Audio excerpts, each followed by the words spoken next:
Welcome back to another division breakdown episode. Here we have our last and final one here as the season is just getting ready to start right around the corner. Today we are breaking down the NFC West. Very intriguing division as there's some teams that have Super Bowl recently, some teams that are on the precipice of one recently. They've just kind of been all over the place. So interesting to see how this one plays out. But if you're new, if you haven't watched it yet, hopefully you have. If this is the first video you've come across, check out our other division breakdown episodes as we got here. Super pumped to break down these teams and kind of give you our analysis as we head into the season. So today we're breaking down obviously the NFC West, going through each team, breaking down the additions, the subtractions, their draft, everything, how we expect it to play out this season, and obviously giving our final prediction standings at the end. We each got two teams here. So Chase, let's go ahead and dive on in and hit us up with your first team in the NFC West.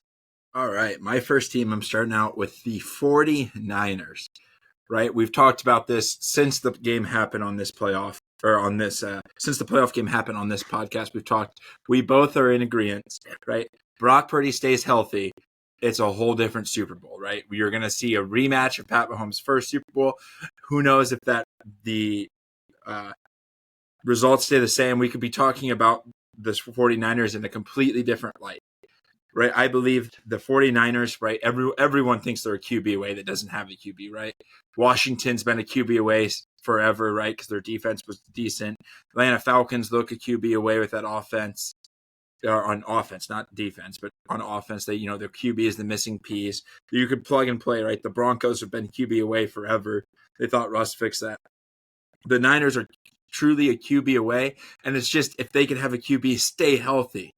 It's not that they need someone to come in. They just need a guy to stay healthy. Because Kyle Shanahan, which I believe is the best play caller in the league, Andy Reid, Bill Belichick, right? They've had more success. I think Kyle Shanahan has turned nobodies into these superstar, X-Factor, household names better than anyone, right? Brock Purdy, Mr. Irrelevant, came up from nowhere, right? Iowa State, I watched him play each year, right? They played Iowa, my team. Brock Purdy was not this guy in college, right? He lost to the Hawkeyes. He didn't do well in the Big 12. He goes on and he wins every game that he finishes in the pro level. He's got Deebo Samuel, right? Deebo Samuel was graded well. Kyle Shanahan saw the ability that Deebo had with the ball in his hand and said, hey, why don't we get you more involved? George Kittle, which I always knew was great, but was kind of a little scrawny coming out of Iowa, put on a lot of weight at Iowa, but Kyle Shanahan seen the vision, bulked him up even more, made him one of the best blocking / receiving tight ends in the game. And the list goes on, right? Brandon Ayuk is the one miss that he's had. This guy was a stud coming out, and he's kind of taken a while to develop him instead of just kind of eased him. But these running backs that they circle through, Elijah Mitchell was there, Raheem Mostert. Now he's got CMC, which that was kind of a walk in the park for him. And then on that defensive side, right, he's picked these studs out of nowhere, right? He did miss on Solomon Thomas. That was before Shanahan got there. But Nick Bosa's there, and Nick Bosa's tearing up the league. Just won Defensive Player of the Year. Fred Warner's there. He's emerged from Utah State. Or no, I'm sorry, he went to BYU. Fred Warner went to BYU, came out, and now he's the best middle linebacker in the game. You just had that safety, the Troy Polamalu, I think his name, I pronounce it weird, Hufangalo, something like that. He's an all-pro safety, looked amazing. They did lose Jimmy Ward. He followed his coach down to Houston, which they also lost their defensive coordinator for the second year in a row, and I don't think it matters, right? This team is loaded. I think this team just needs to stay healthy, right? Like we talked about with the Chargers, they've had the worst injury luck because it's come at the most important position, right? Their quarterbacks cannot stay healthy. So they did grab a couple guys in free agency. Not that they needed any help, but they just grabbed some just in case. Cleveland Ferrell, the 4th overall pick that was a swing and a miss for John Gruden, his first pick for the Raiders. They finally released him. They picked him up on a very little deal. Maybe they can get something out of relief for like Nick Bosa, or maybe if Nick Bosa doesn't end his holdout, which I think he will. Javon Hargraves came in from the Eagles, one of the best run stoppers in the league. They seen how easy it was for the Eagles to just run right up the middle on them. They said, hey, not anymore, right? You're going to have to sit back there and pass. We're going to make you pass. We're going to make Fred Warner part of this game. We're going to let Nick Bosa and Eric Armstead wreak havoc on you. They brought Isaiah Hodges in there to kind of help solidify that defensive backfield where their only weakness of their game is. They also drafted Jahir Brown from Penn State as a safety to kind of replace Tart that they lost. And then something crazy, they drafted a kicker, Jake Mooney, right? Robbie Gould left. He got him a playoff win against the Packers a couple of years ago. He's gone. He says bye-bye. They bring in Jake Mooney from Michigan. They drafted him pretty high, kind of a crazy pick. I was when we were at the draft, we're like, what is going on? But they didn't really have a bigger need. I wouldn't have done it, but it fills a need that they had. So I think the 49ers are A-okay if they can keep Brock Purdy healthy. Yeah, no, I mean, listen, I'm with you. 49ers, I do think are the best team in the NFC. And Brock Purdy is Kyle Shanahan has come out and pretty much said so.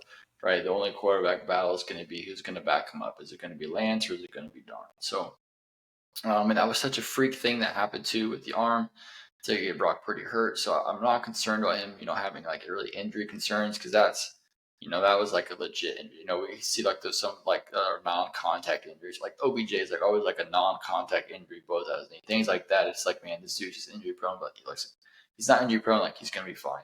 But the fact that the quarterback for the 49ers always gets hurt is really kind of concerning. It's happened to Jimmy G. It happened to Trey Lance, and then Jimmy G again. They just have bad luck at that position. I mean, honestly, the Jimmy G injury, the first one, was a huge blessing in disguise. That's how they were able to get Nick Bosa. So like that kind of worked out. Yeah, they're the complete package. And if you listen to anything on the show, I'm a Purdy believer, 110%. And I think the 49ers are going to be just fine this season. I'm not concerned about them at all at any phase of the game. I'm not concerned at all.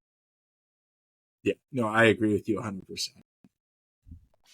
I'll go ahead and jump in here to my team here, a team I do have several concerns about, and that's going to be the Arizona Cardinals. Now, I want to preface this by saying is I'm kind of going to crap on the Arizona Cardinals, but I'm not going to crap on Kyler Murray. Kyler Murray has been taking a lot of heat and a lot of flack and stuff. I don't think it's necessarily fair. A lot of things that are happening aren't necessarily his fault, and I don't think they've done anything to help him either.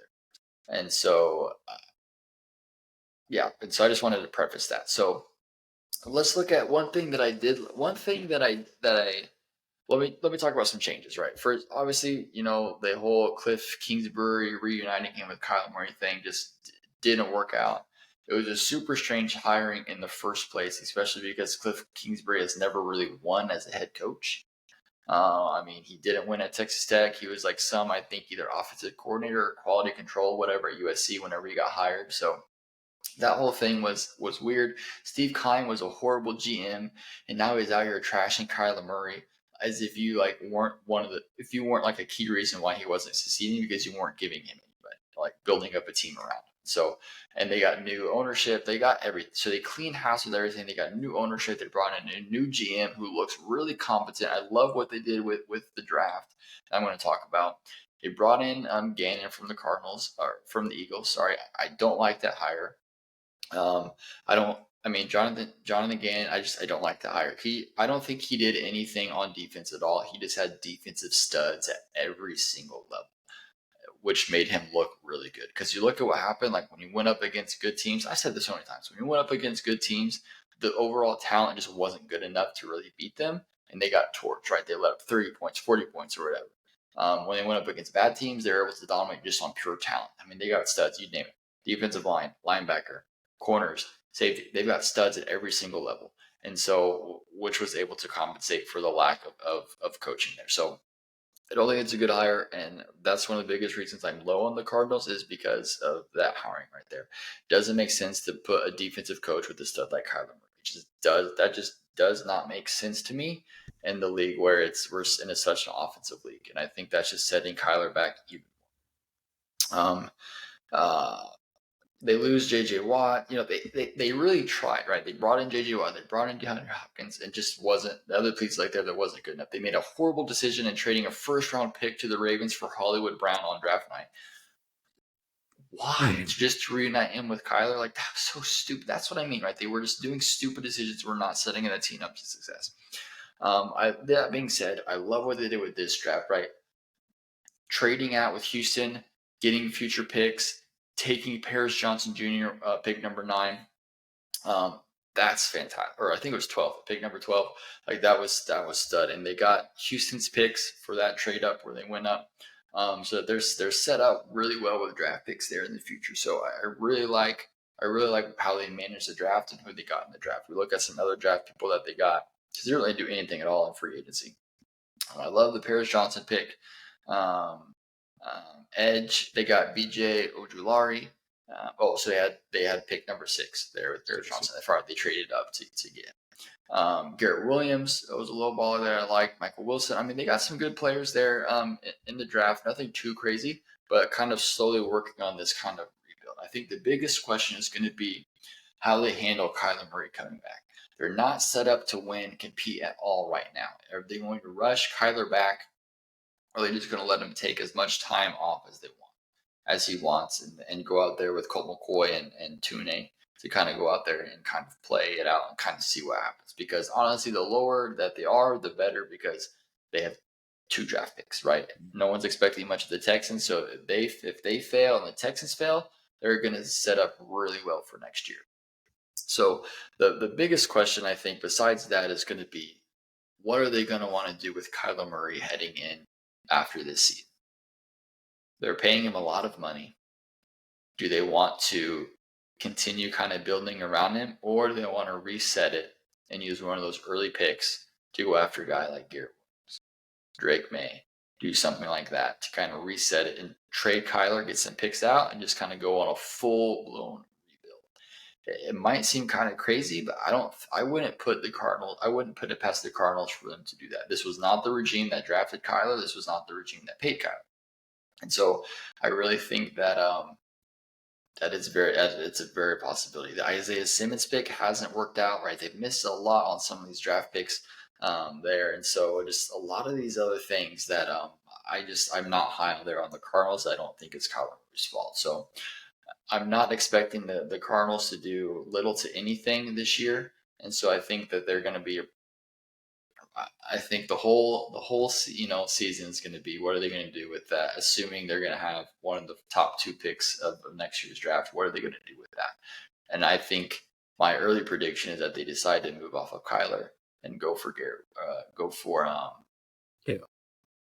Williams. Yeah, I could definitely see that.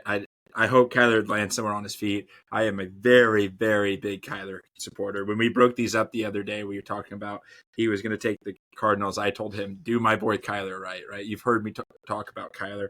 I think the little bit that you've seen of when Kyler was comfortable being able to call the plays and had the people around him, they were the last undefeated team, right? They were. I think it was 10-0 Thursday Night Football going into Green Bay in 2020. Aaron Rodgers, brought the hammer down his MVP season and beat them. And that kind of started this downward spiral. But and then Kyler got hurt week 12. That was week 10.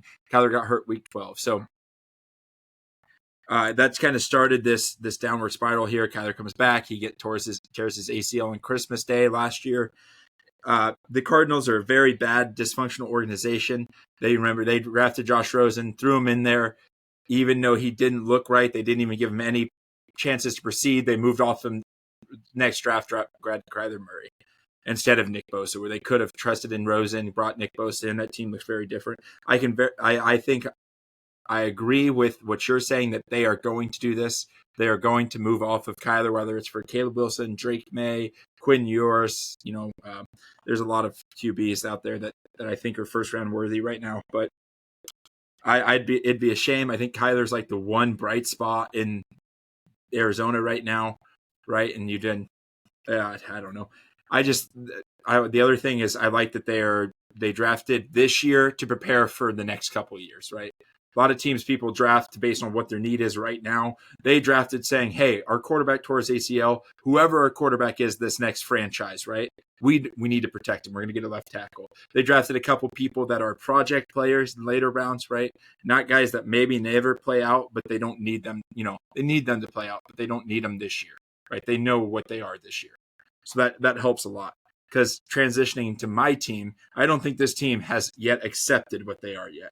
Of course, process of uh, elimination, right? And then going into saying that, I have the LA Rams. And I believe that the LA Rams are the worst team in football. Let me break it down for you, right? They came out, Les Snead came out with wearing the F them picks, right? They won the Super Bowl. Life looked great. They were going to run it back. And then they realized why picks are so valuable, right? Because as picks, you can bring in younger talent. Without picks, your talent gets older. And when they get older, they regress, right? Aaron Donald had the worst year of his career this year, right? He's still a stud, but he got hurt. He didn't play a lot. Matthew Stafford is broken. I'm sorry to say, he was 100% ready to go, right? That's what Sean McVay told us. 100% never felt better. Looked awful and then ended up sitting out and going through surgery through his elbow, his shoulder, his neck. Who knows what it was, right? They told us 3 or 4 different things. I think it was finally his shoulder that they settled on. I don't think Stafford, I'd be surprised if Stafford plays this whole season just because he's not committed anymore. Cooper Kupp got hurt. He came back. He looked okay, but he got hurt. They traded Jalen Ramsey.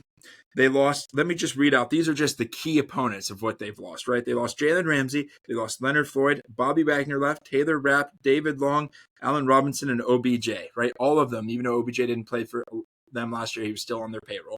All of them guys are gone, right? What does that leave you? A bunch of nobodies, right? They were running stars and scrubs, right? You've heard that terminology before, where it's a big terminology in NBA, is where you have, you pay 2 or 3 players, then you just fill the rest with role players, and you hope those 2 or 3 players are good enough to get you to the Super Bowl, right? Get you to the championship. That's what the Raiders did. They just said, we're going balls to the wall. We're trading everything, bringing Von Miller, bringing OBJ, bringing Matt Stafford, grab Jalen Ramsey. We're taking this thing to the playoffs. And then now they have to pay the repercussions. And the worst part about all of this is their coach doesn't want to be there, right? He's threatened to retire. He's got a TV spot lined up. Aaron Donald has tweeted out that he was retiring, deleted it, came back. He doesn't want to be there. He was getting in fights last preseason. He doesn't, he's not even the word out of their camp is that Aaron Donald looks annoyed to be at preseason. It's just this team has no idea what's coming for them, and I think a bold prediction, but I think we will see your boy Stetson start at quarterback sometime for this LA Rams. That's it, baby. Let's go. Listen, I mean, you nailed it right on that. Like the Epton picks is good for the short term, right? It worked for them. They did it. They won the Super Bowl, so it works. It's just not set up for continued success, and so you just kind of have to weigh the pros and cons. Like, do you want how badly do you want 1 Super Bowl versus how bad you maybe want 2, 3? You just kind of have to weigh that, right? And I'm sure some teams, talking about, the Jets or the Bills or the Bengals or, Houston Texans, some of these teams that have never won a Super Bowl before, it's been a long time since they won. I'm sure they would love to be able to just let's F the picks, let's go get a Super Bowl just because they want that so bad, right? But you just got to set it up for continued success. That's the job of a GM, is to set up the team for continued success. And obviously, they took it, the other way. I mean, and they came close a couple of times, right? They could have had 2 Super Bowls if they wouldn't have decided to show up against that one against the Patriots. They decided to just stay back home in LA and not show up to that one. So they could have 2 Super Bowls right now. And now now I think we're talking about them differently, right? They would have got 2 Super Bowls out of it, and then now they just have to, do anything out. I would feel different. I'm not sure about you, but I would feel different if that last Super Bowl they won was their second one instead of their first one. I would feel different. But obviously, can't change the past. It is what it is, and now it's biting them in the butt, right? So the health was the question. Honestly, I think they just gave up on last season. Like once Cooper Kupp kind of went down, he was their solid guy. Like as soon as that happened, all of a sudden some other injuries kept up. Obviously, Matthew Stafford goes down, and then at that point, whenever you don't have your starting quarterback, they didn't have a quality backup. Let's be honest. It just went down. Jalen Ramsey barely. He wasn't in it. Aaron Donald wasn't. They just kind of took the L for that season. Just kind of went with it. So we'll see what happens this year. I'm not writing off. Well, I'm not high on the Rams at all, but I'm not going to write off the Matthew Stafford and Cooper Cup connection. Is what I'm going to say. Is I still think that connection is going to be there. I think Cooper Cup is going to be dominant force for fantasy still. He's coming back from injury, but it was just like a low injury. It wasn't anything crazy. He's coming back. Matthew Stafford's, will be there. And even if Matthew Stafford doesn't, even if it's Stetson Bennett and Cooper Cup will be able to figure it out just because Cooper Cup is that good. So yeah, I agree with you. I think, if they're not, it's going to be between the Cardinals and the Rams picking for the worst team in the NFL this next season. Yes. I firmly believe that. A team here, though, that's definitely not the worst in the NFL is going to be the Seattle Seahawks, who I am in love with what they have done this offseason. Right, so they ended up agreeing to a multi-year deal with Geno Smith. So they've got their quarterback there in the future. They brought back home Bobby Wagner. Another loss, like you mentioned, from the Rams coming back home. They got Julian Love, Jaron Reed, Devin Bush, putting together some people in free agency, and then that draft class, dude, one of the best draft classes. They got Devin Witherspoon out of Illinois and Jackson Smith, Nick Jude out of Ohio State. So 2 first-round picks, courtesy of their Russell Wilson trade. That they just nailed. I'm still thinking, looking at what Jalen Carter's done so far, I think they probably should have done Jalen Carter there instead of Devin Witherspoon.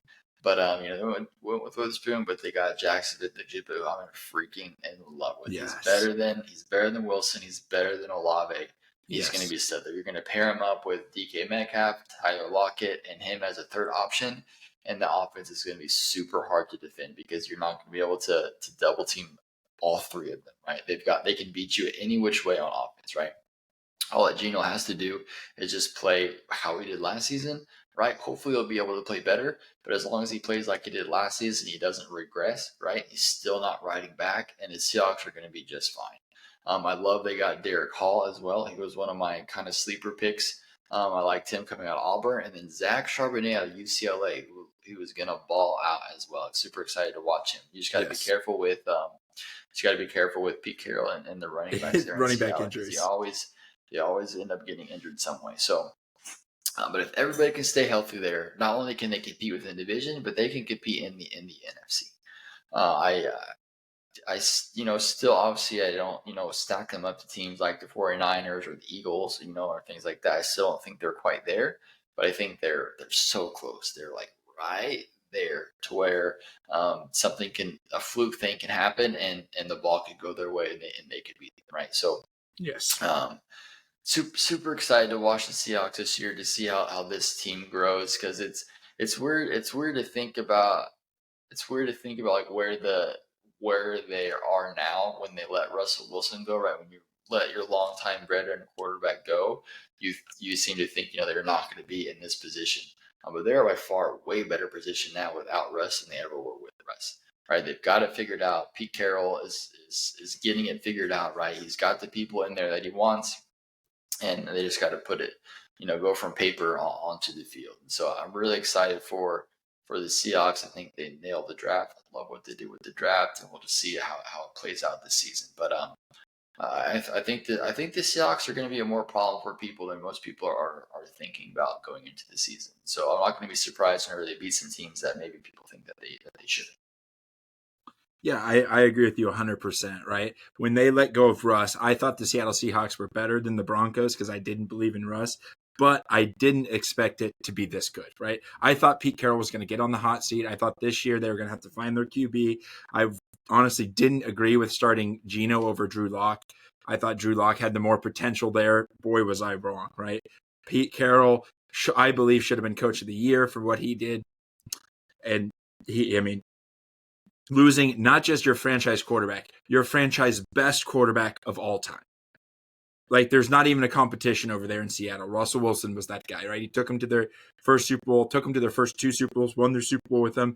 Franchise leader in passing yards, franchise leader in rushing touchdowns for quarterback, franchise leader for passing touchdowns. He was their guy, right? Letting him go, even though you got that draft haul. In the past, you hadn't been very good at drafting, right? They've had misses. They've had LJ Coyer and Jordan Brooks, who seems to be turning it on, year 3, year 4, which is really weird. Normally you'd see flashes and kind of look lost, and then he turns it on when his rookie contract is expiring.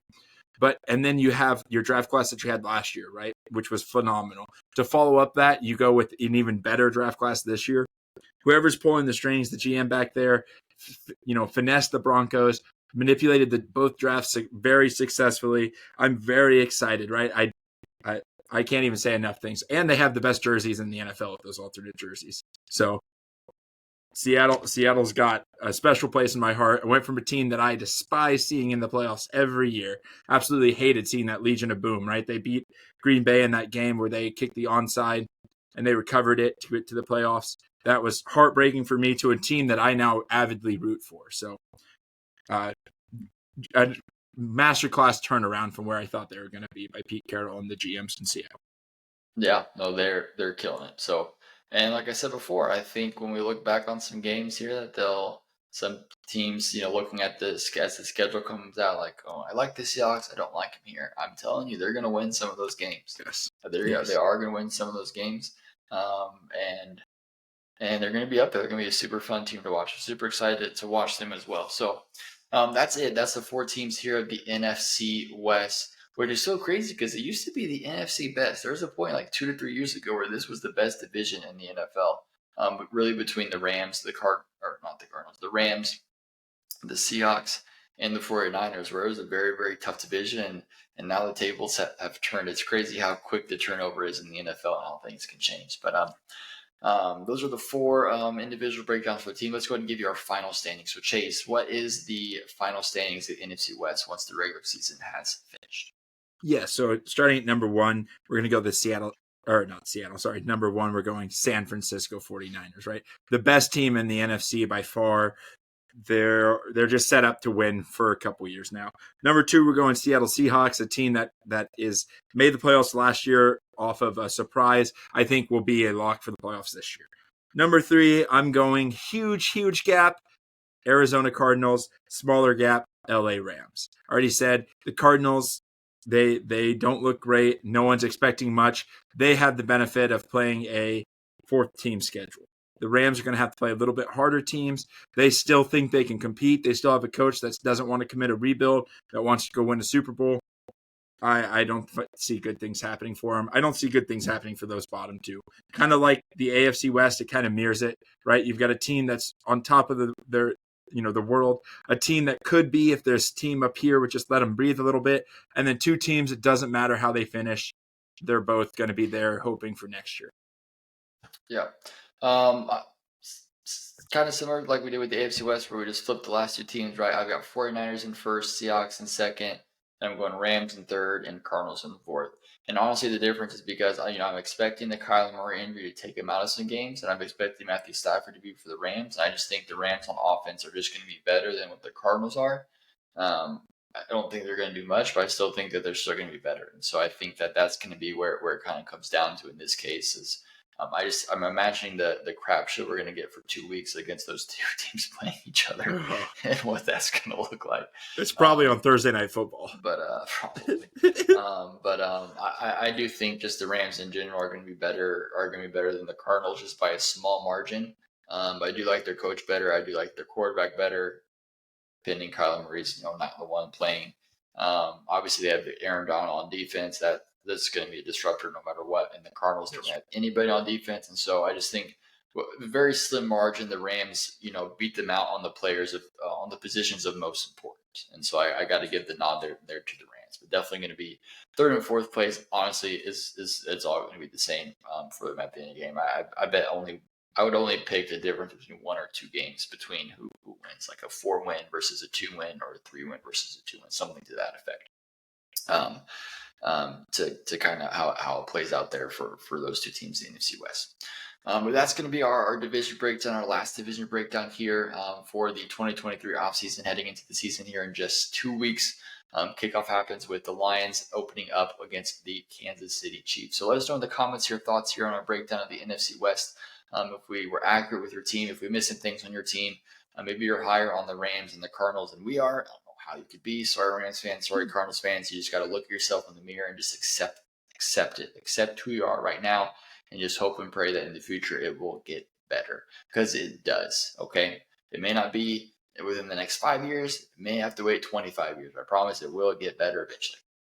But let us know in the comments, like I said, your thoughts, and make sure to check out the rest of our division breakdown series here on All Things Football, and we will catch you next time.